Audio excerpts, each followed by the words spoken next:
And when we got to Raleigh, we didn't know where to go to a church.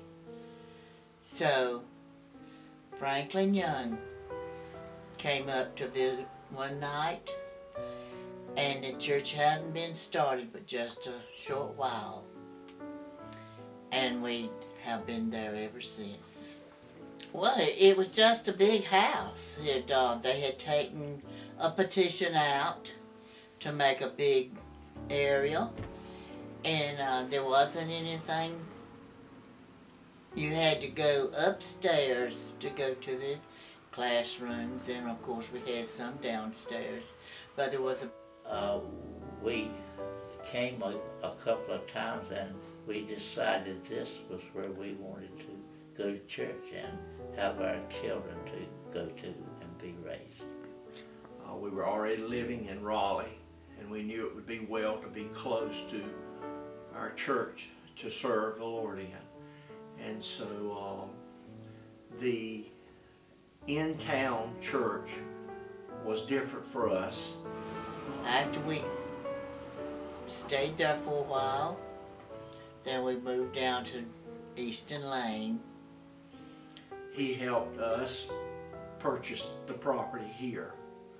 And moving here was quite a challenge for us because we had sold the property to the Boys Club at the corner of Easton Lane Street. And they were coming in and using it during the time that we were finishing up here.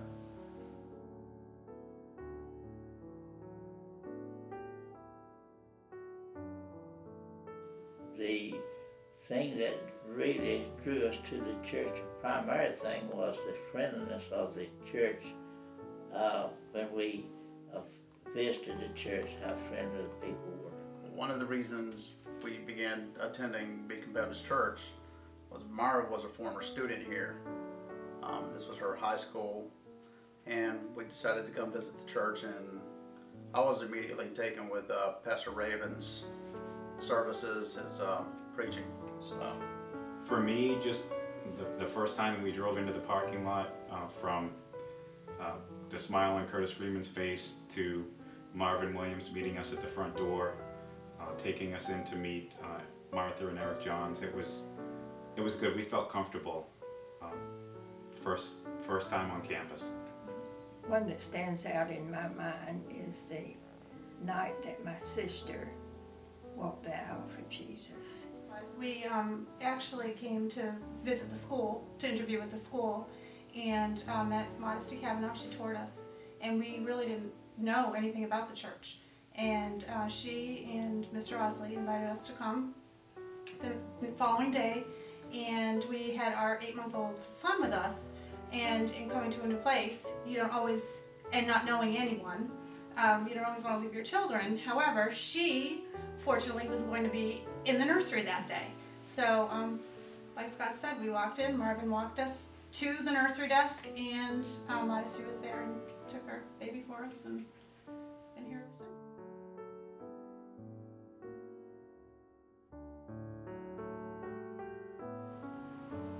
The best was when I was teaching, trying to teach the young kids. We teach together the 2nd grade Sunday school class, and we really enjoy that. We've been doing that he joined in a couple years ago, and I've been teaching for about 8 years, and we really enjoy that. It's a great age. Brother Cox asked me to be the teacher of the junior boys, and I was very blessed to have taught that class for over 14 years, and all during that time I sang in the choir and really enjoyed that. the recent preachings on the tabernacle are just enjoy learning and getting the details that by myself I wouldn't grasp. The preaching of the word, it wasn't watered down, it wasn't altered or anything. It was just simply the straight preaching of the word of God. Okay. B Sunday School has been just a real blessing. I think that the ability to teach these kids from the Bible, from the text that we have, and to see them growing, to to see them listening, answering questions, and more importantly, just the opportunity to lead these kids to the Lord. There's nothing like it. There's no better feeling than to do that.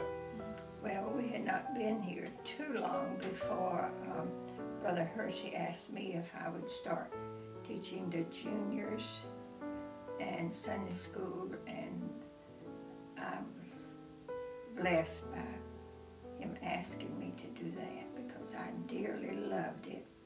And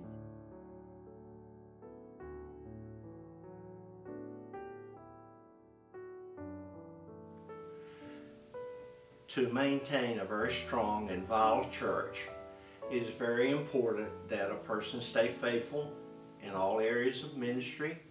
And most importantly, you need to use the King James Version of the Bible. So if you're going to come here, that's the first thing you should use as a compass in your life.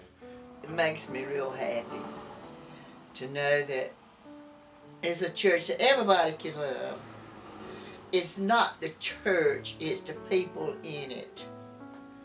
We have the acceptance, everybody's accepted, everybody's loved, and everybody's cared for. I think it's important to have your kids with you when you're serving.